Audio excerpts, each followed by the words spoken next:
Good morning, good afternoon, or good evening, and welcome to Inside the Writer's Studio, the podcast where we talk with writers about their lives, their craft, their business, and their latest work. I'm your host, Charlie Lovett, and our podcast is sponsored by Bookmarks. Bookmarks is a literary nonprofit whose programs include the largest annual book festival in the Carolinas. Come visit Bookmarks at our community gathering space and nonprofit independent bookstore in downtown Winston-Salem, North Carolina.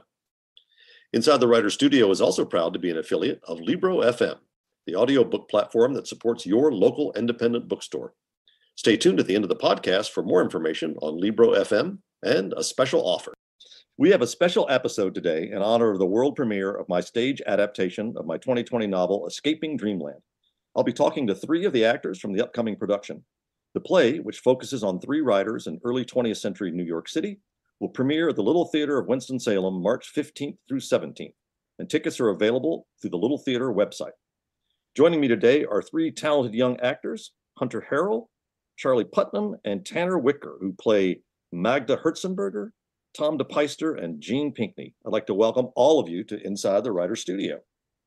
Thank you so much for having us. Thank you. So I'd like to start by getting to know each of you just a little bit. So tell me, we'll start with Hunter. Tell me a little bit about your background in the theater and why in particular you wanted to audition for this play.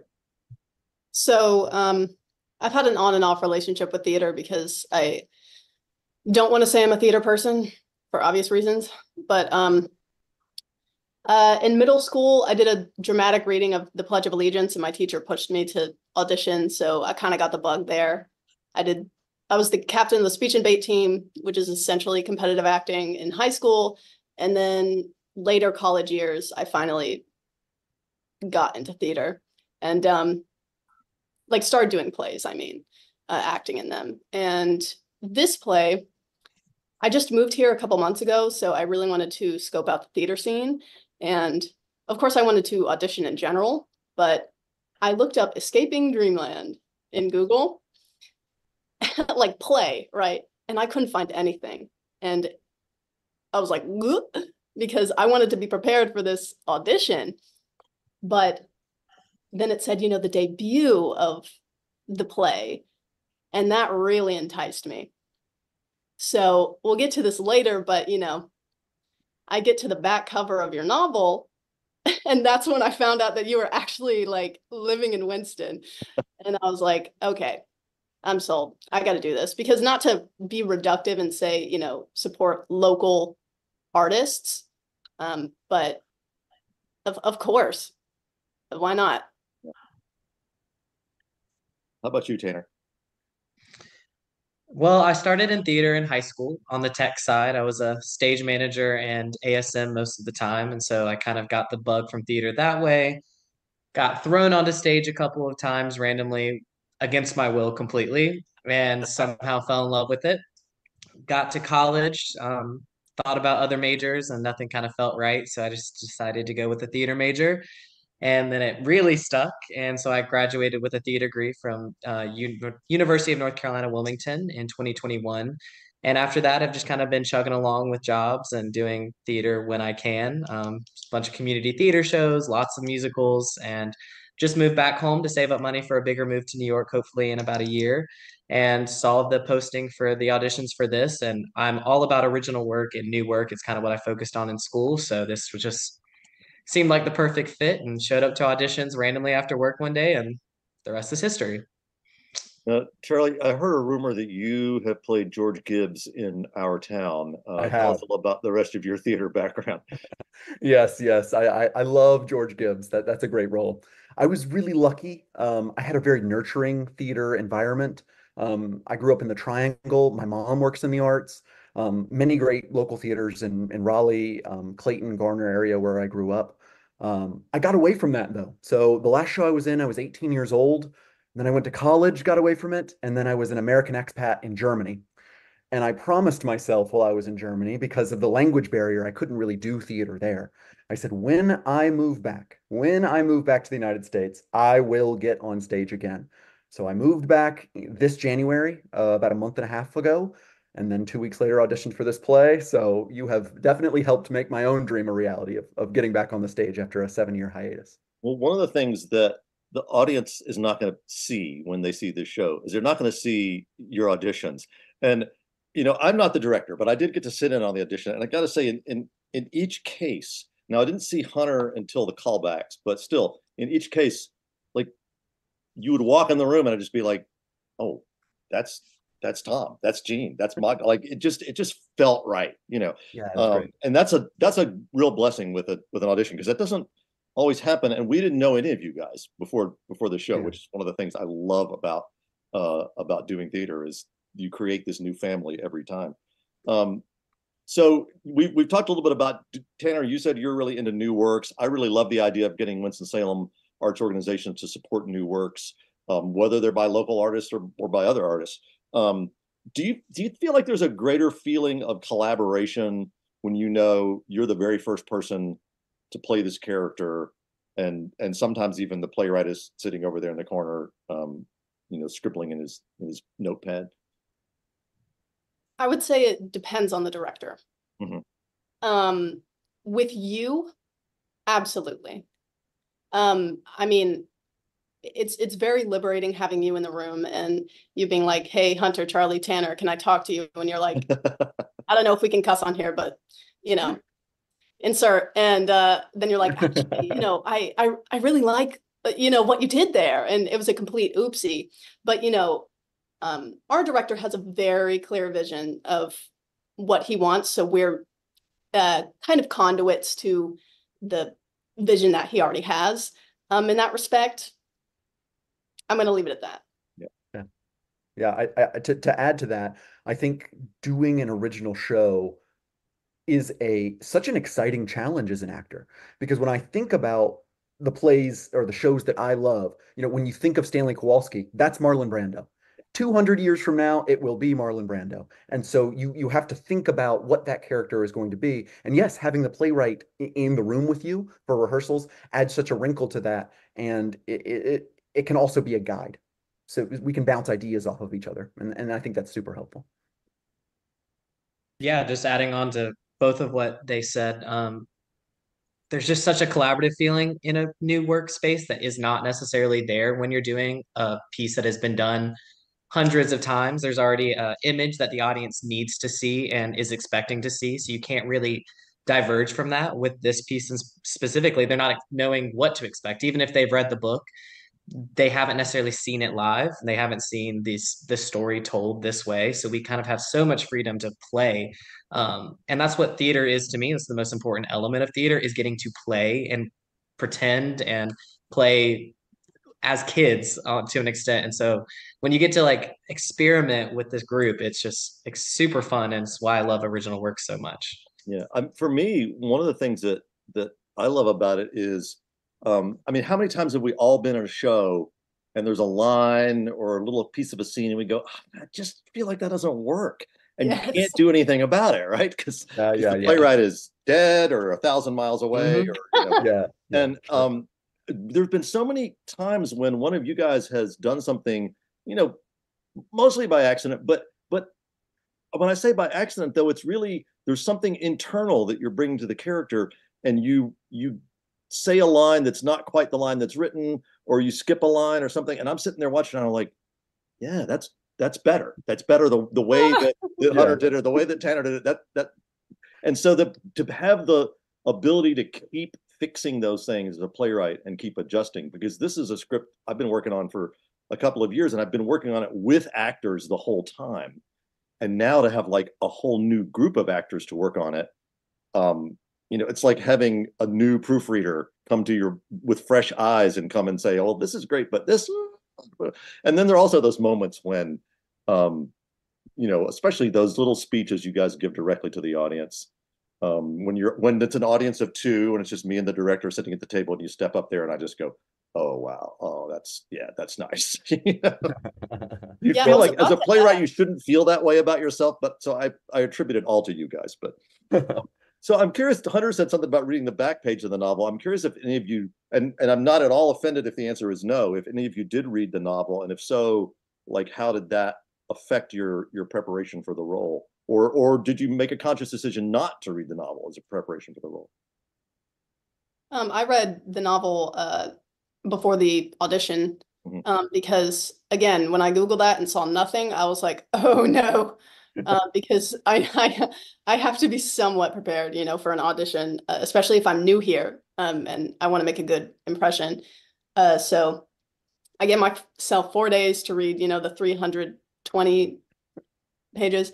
I did. I was like, okay, good read, thank you. Whew. And then oh, sorry to the Forsyth County Central Library. I will give it back in like 3 weeks. But I have closed it since then because like even like during the audition, I was like, wait, now he's Pickering and not Mr. Lipscomb, you know, and all these, you know, I would see dialogue that was verbatim and then a line added, and it would be like, you know, it'd throw me off because I just had freshly read it. So I was just like, I need to stick what is in the play because the play is constructed the way that it is for a reason. Yeah. I had kind of the opposite experience. I learned about the Little Theater of Winston-Salem. I'm new to this area.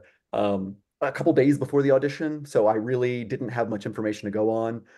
So I walked into the audition and I'm hearing people rehearse their sides, you know, during the audition process, and I'm thinking to myself, what is going on in this play? I'm hearing, I don't know how spoilery we're going to get, but I'm hearing disasters. I'm hearing about relationships. I'm hearing about dreams. I'm thinking, what is going on? But yes, since I purchased the novel and I'm trucking my way through, so I'm about halfway through and enjoying it quite a bit. Yeah, yeah. And I'm kind of in the middle. I didn't read before the audition, but after the audition, I did buy the book, and I got, I think, 100 pages in just so I could get a feel of the voice of the story and the voice of the writer, you, and just kind of have an idea of who Gene was to an extent. But I didn't want to get too invested in that version of the character either. Yeah. I wanted to kind of really learn and also find him in myself first too. Like I think I'll finish the book once I get done with the process, and it'll be Yeah. a much more enjoyable, and also like I won't be analyzing as much. But I did want to read at least a little bit, so I read like that first section just to kind of get a feel of the difference between the play and the book and that kind of stuff. Yeah, I've been buried in the play for so long that I feel like if I went back to the book right now, there would be moments where I would go, "Well, that's not Gene. Gene wouldn't say anything like that." Because I mean, it's true that your characters in the play are somewhat different from who they are in the book, and there are also things that we are able to, because obviously in the play we had to focus on one aspect of the book, so we focused on these three characters, these three writers in 1906 New York City, um, and but because we focus down on that, then you can sort of dig a little deeper. And so, for instance, Tom, your scenes with your parents, like at least two of those scenes, and especially the one with your dad, those aren't in the book. But we thought, we thought we needed a little to know a little bit more about that relationship, and to sort of pull that forward. Well, we've been kind of talking about audition process and rehearsal process and some of those kind of things. But let's talk about your characters. Let's delve a little bit. Tell me first about Magda. Then we're going to hear about Charlie. Tom DePeister, who's played by Charlie, and then Gene. Tell us a little bit about your character. Who are they, and how do we first meet them in the story? Expert segue. Truly. Magda is a very strong-willed, sort of forthright, busy bee. And we meet her at her most guarded, sheltered, dissociative self, kind of burying herself in her work. We'll talk about identity later maybe, but she hides a lot of herself and her identity and her upbringing, and in sense of, in search of purpose. It's hard to talk about her in essence, but she's a force. Yeah. And she's a storyteller at heart. Yeah. I think Tom is not first and foremost, but it has to be pointed out, he's a bit of a nepotism baby. So he's working for a newspaper in which his father has been paid off by William Randolph Hearst to get this job. So he comes from this very, very, very wealthy family, but he does not want that to be his true only identity. So we meet him at a point where he is trying to make it on his own. He's been doing these writings that his parents don't want him to do about, as he says, the bootblacks and the newsboys and the real people in the street, not the people living in the towers above Central Park. So we meet him at a point where he is, like the other characters, trying to figure out who he is and who he is going to be, and not be, as the other characters, defined by the tragedies of his life. And Gene is kind of introduced to us at probably the lowest points in his life up to that point. Even though we don't really know a ton about Gene's background, which I love about Gene, that he is kind of this mystery that he kind of keeps throughout the play. He's the only one that we don't get to see his parents and his upbringing in the show process. And so I kind of, again, I like to play. So it's also great for me as an actor to kind of get to make up kind of in my own head what his background is. But I find Gene really starting the story at the lowest point and getting his hope of relationships and love built back up by the other two characters that he meets throughout this play and builds a friendship and relationship with. But he's just a dreamer. He's a scientist. He's intelligent. And he's just kind of this happy-go-lucky guy who's been through a terrible, terrible life, and obviously is in a time period where he's not accepted for his true self. So it's quite inspiring that he's able to still be this light in the story, even though he is in a very dark period in the world and in the country. And that's kind of where he is at the beginning of the play. Yeah, Gene is a light. I agree. Well, to get a sense of how these three characters come together, Magda's working at this publishing company. Tom is trying to break into the world of writing children's books. Gene has just lost his job and is hanging out in a coffee shop.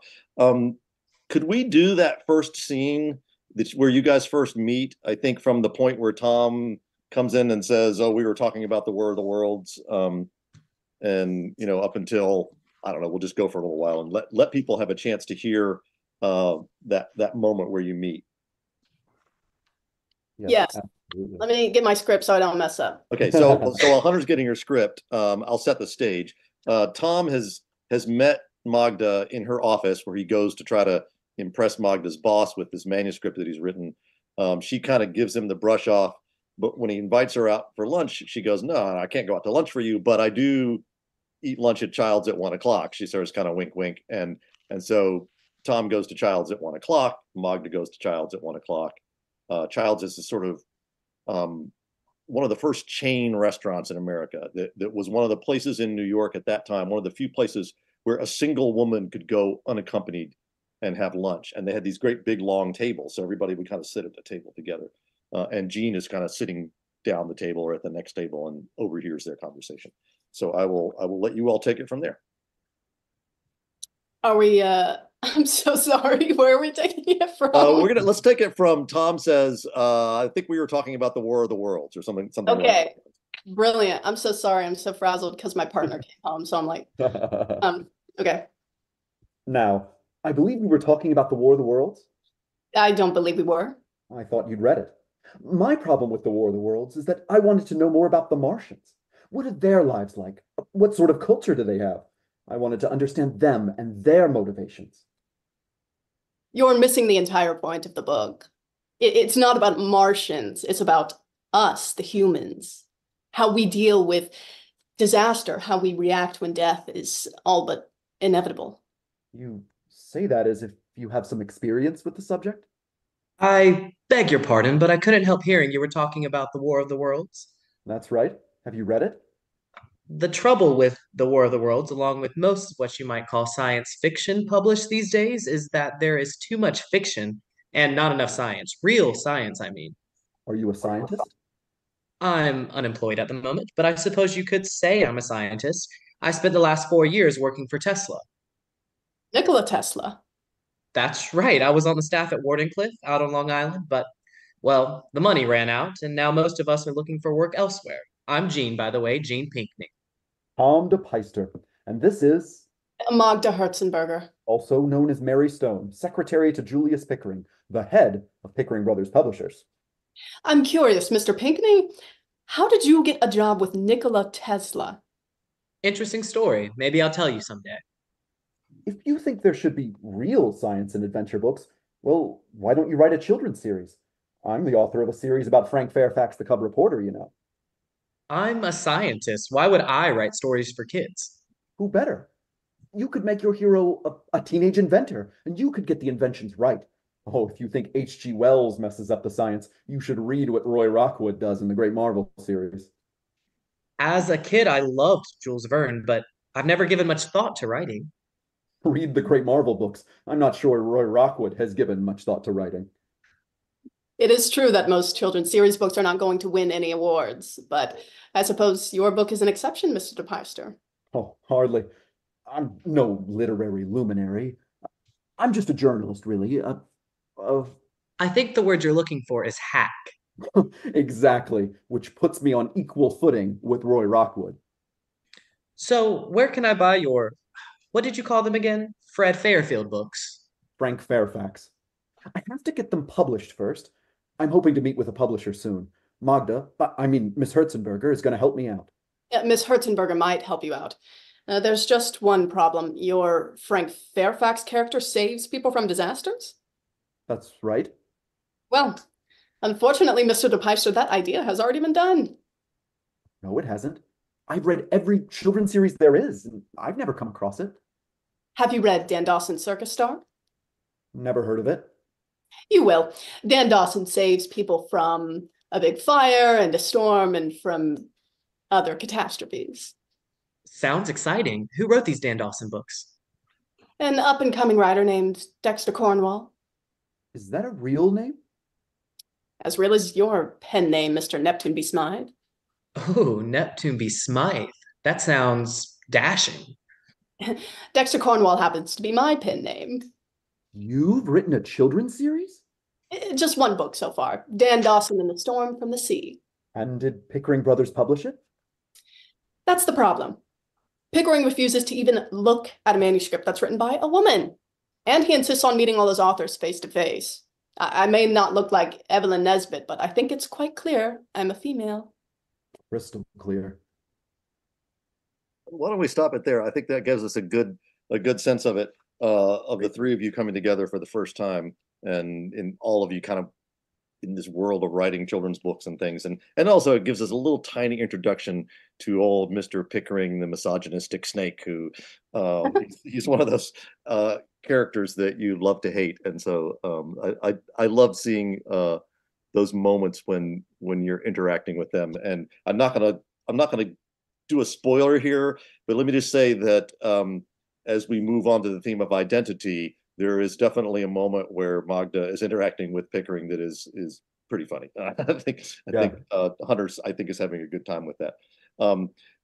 But right before, as a sort of lead in to this theme of identity, because Hunter mentioned this before, and I definitely want to talk about it. But it occurs to me that, you know, in musical theater, there's always this moment, you know, about 20 minutes into the first act, where, as Alan Menken once said, the leading lady sits down on something and sings a song telling you what she wants. It's called the I Want song in musical theater parlance.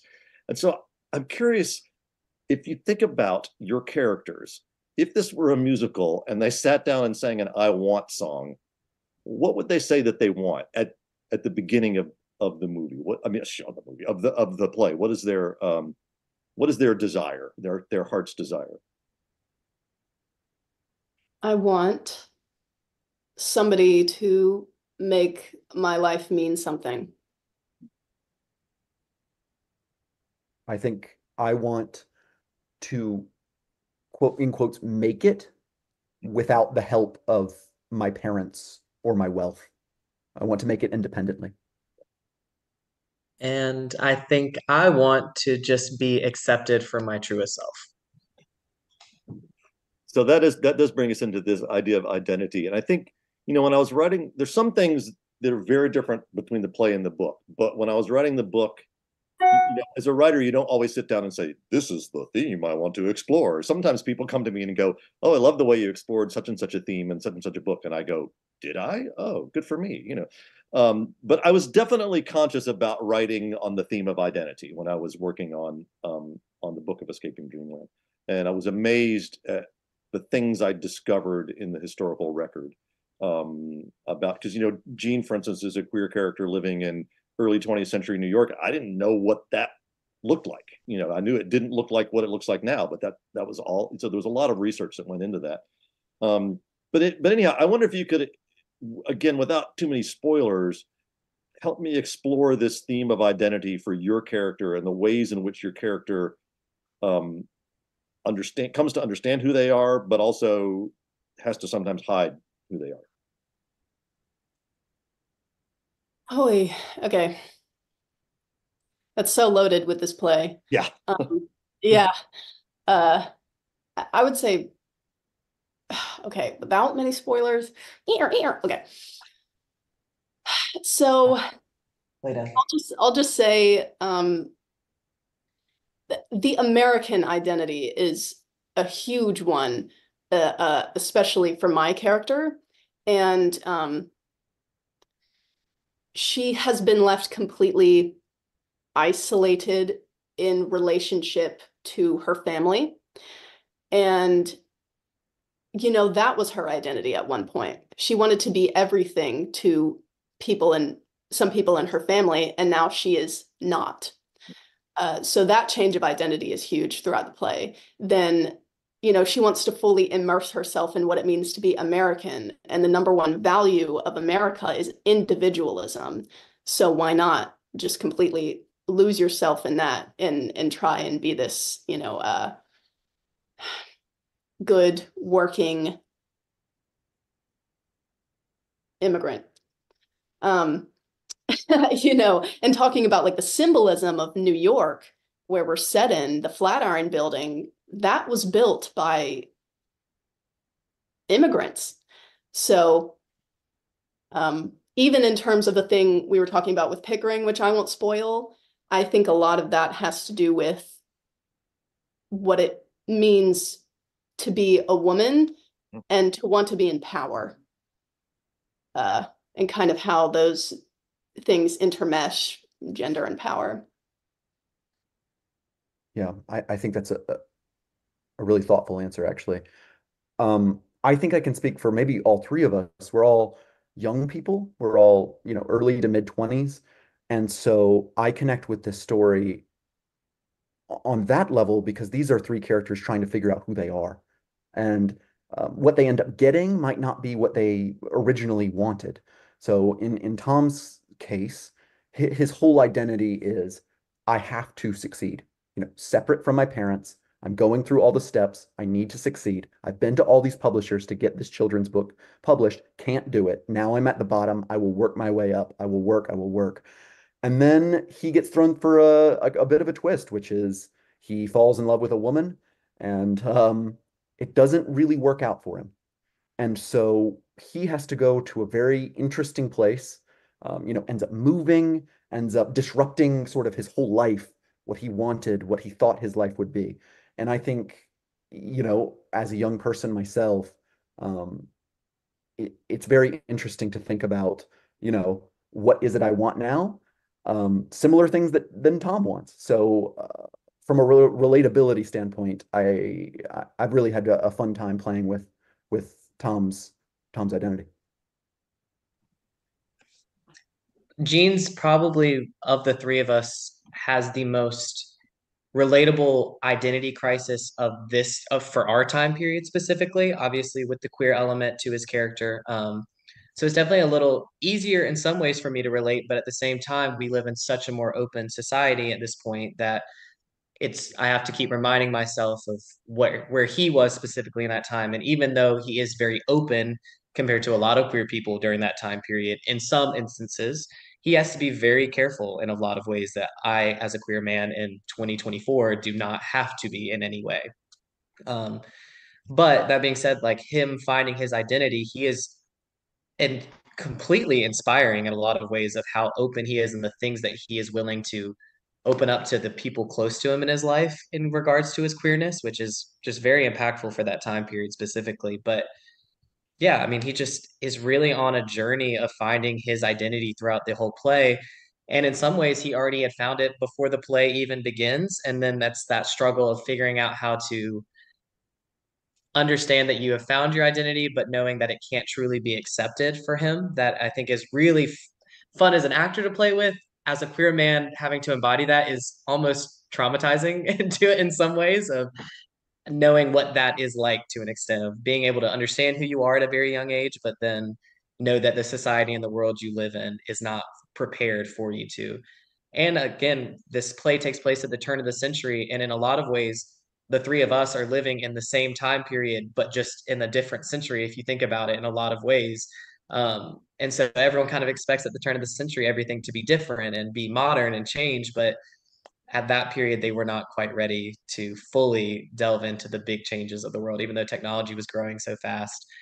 Social ideals were not exactly growing as fast as they would have liked them to at that period. Yeah. And I think to me, it was really interesting to discover that, as you said, Gene is open about some things with some people, in a way that he would not have been able to be, say, in the 1950s, so it's not, social progress is not just a staircase, it goes up and down. And, but I feel like each of you have this struggle against what society expects of you, what society expects of a woman, what society expects of somebody in terms of their romantic relationships. And even Tom, who's this very privileged guy, wants to do something that's radically different from what his society expects of him, which is, to go into banking and all this sort of stuff. One of the other things that I think y'all are doing a great job of sort of teasing out of this text is the idea of exploring the creative process, because this is a piece that's about three writers. I mean, the first thing that you have in common, Gene's not a writer when we meet him, but he becomes one within a few days of when we meet him. So that the first sort of connection that you have as this friendship begins to build, is that you all want to be creative in some way. And even though we don't meet Gene as a writer, he's been working in a creative environment in a laboratory where they're exploring inventions and things of that sort. So can you speak to that a little bit about this idea of how you explore the creative process in the piece? I hope Charlie and Tanner have a more articulate answer. Because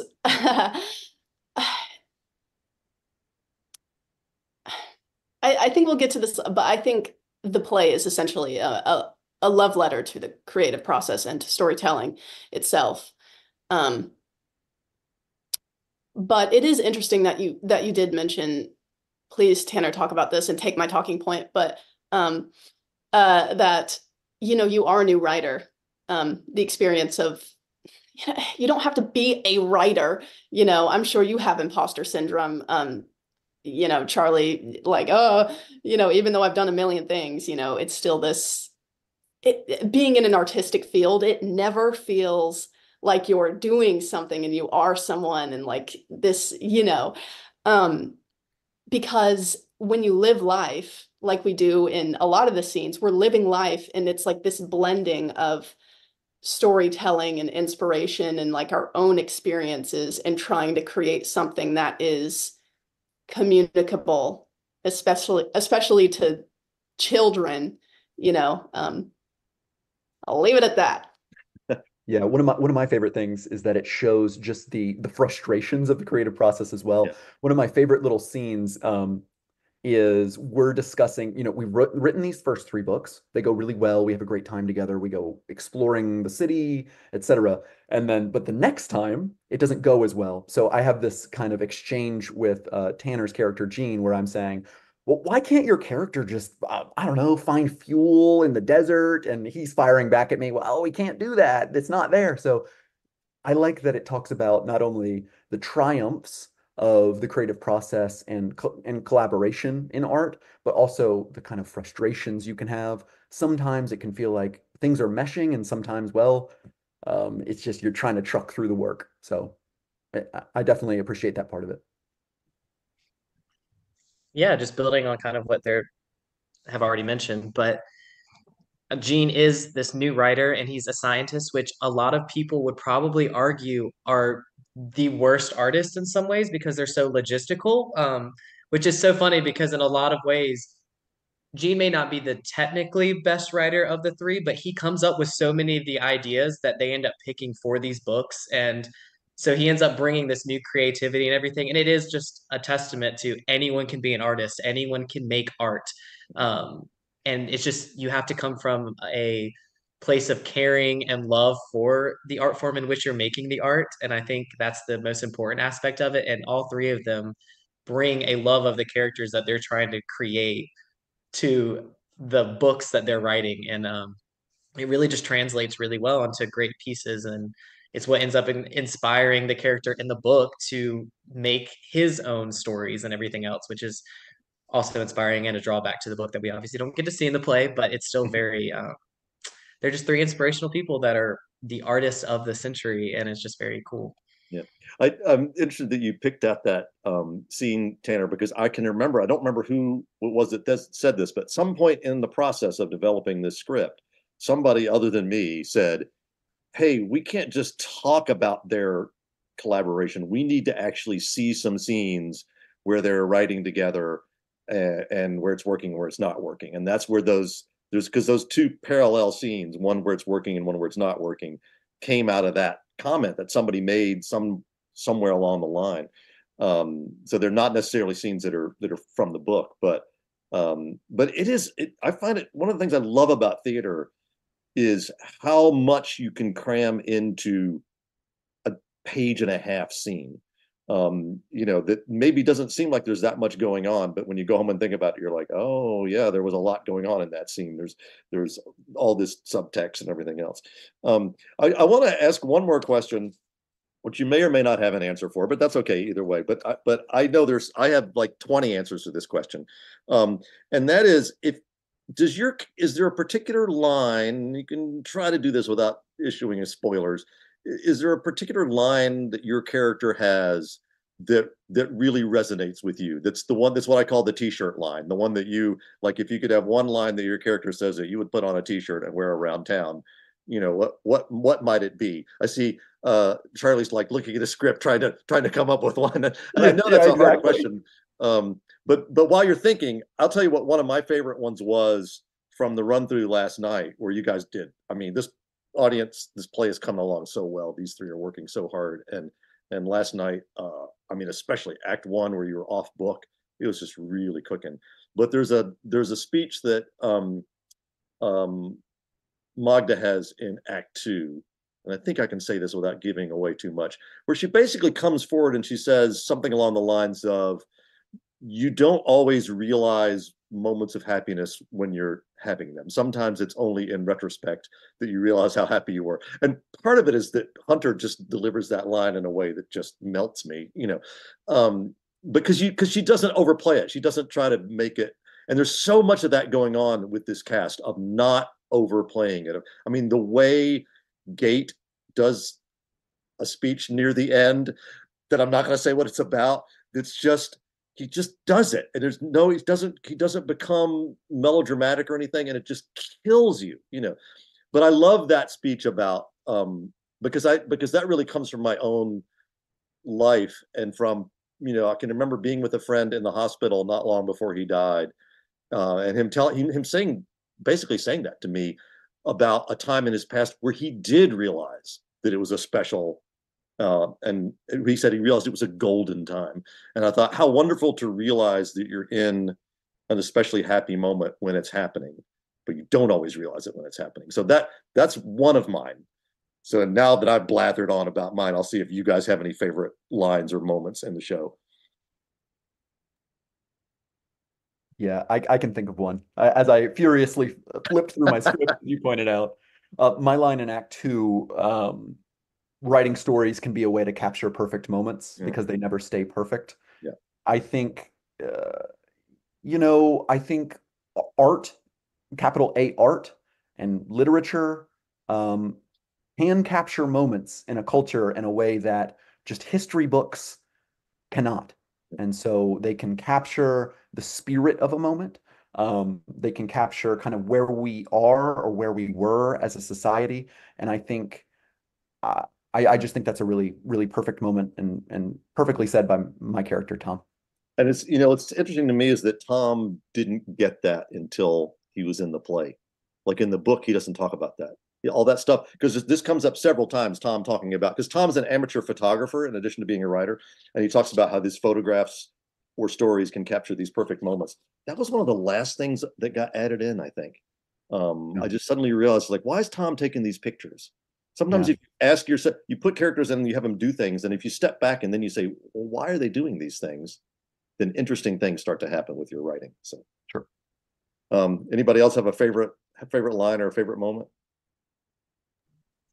The first one that I had that came to mind is too much of a spoiler, so I'm not going to use it. But there is one in Act Two that I think I actually encapsulates Gene pretty well and the experience he has in the show. Um, he says, I think I'm so used to being scared that people will find out that it never occurred to me that I could just tell you. Mhm. And that one just like sticks out to me as a queer person in general, especially in this day and time period. And I think it just shows how ahead of the times Gene was that he was Yeah. able to recognize that at that period. Because a lot of times they probably could have been accepted by certain people in their lives and they were just too afraid. And plus, then it gets out of hand, word of mouth and everything else, and you can't trust anyone who can tell, and then everything else in your life's ruined. But for Gene specifically in that moment, like it's just a very ahead of his times like statement to make, and it's just a very simple and true statement about queerness in general, that you're just so afraid to say anything that you can't even be your true self. Yeah, So and that, I mean, for me, that whole thing came out of experiences I had in college in the early 1980s in the South, like going with a friend to wait outside while he went in to tell a faculty member what to come out. And so I would be there. So in case it went really badly, he would have somebody there to lean on when it's gotten better since then. We haven't solved all our. But we're. Hunter, do you have any moments that stick out for you? Well, thank you for stealing mine. I really appreciate that. Um, but I also, I just love doing this. When I say, I love you both to, um, Tanner and Charlie's character, just because I love saying it to them. Of one, because I really do like these people. And it's, just a really nice moment, but also narratively, uh, it's nice for my character to be able to say that because it's parallel, having two people next to Magda saying that she loves them very much. You'll find out in the show why, but yeah. Well, one of the things that's been a great pleasure for me in watching this show is just watching the three of you work together and become supportive of one another, become friends with each other. It's like, there's these fictional characters in these children's books that they're writing that are kind of similar to these fictional characters that are writing the children's books that are kind of similar to the characters we've written in the play. That then there's this relationship between the three of you guys that it's also a friendship. So it's really fun to explore all those different levels. But I thank you guys all for being on the show. This has been Inside the Writer's Studio. My guests have been Hunter Harrell, Tanner Wicker, and Charlie Putnam, who star in the upcoming world premiere of my stage adaptation of my 2020 novel, Escaping Dreamland, at the Little Theater of Winston-Salem on March 15th through 17th. And tickets are available through the Little Theater website. Hunter, Tanner, and Charlie, thank you for joining me. Thank Thank you you. for having us. Inside the Writer's Studio is sponsored by Bookmarks, a literary nonprofit that runs the largest annual book festival in the Carolinas and operates a community gathering place and nonprofit independent bookstore in downtown Winston-Salem, North Carolina. To find out more about Bookmarks and all its programs, visit www.bookmarksnc.org. Inside the Writer's Studio is proud to be affiliated with Libro FM. Unlike other audiobook platforms, Libro FM supports your local independent bookstore. Whether you buy a single book or, like me, a monthly subscription, you can link your account to your local store or to Bookmarks to support literary community. For a special 2-for-1 offer, go to Libro.fm and use the discount code WRITERS. If you've enjoyed Inside the Writer's Studio, please consider leaving a rating or review online at Apple Podcasts or wherever you get your podcasts. Inside the Writer's Studio posts new episodes on the 1st and 15th of every month. On our next episode, I'll be talking with Nina Simon, author of the debut novel Mother-Daughter Murder Night. Until then, thanks for listening, and may you read with wonder and write with passion.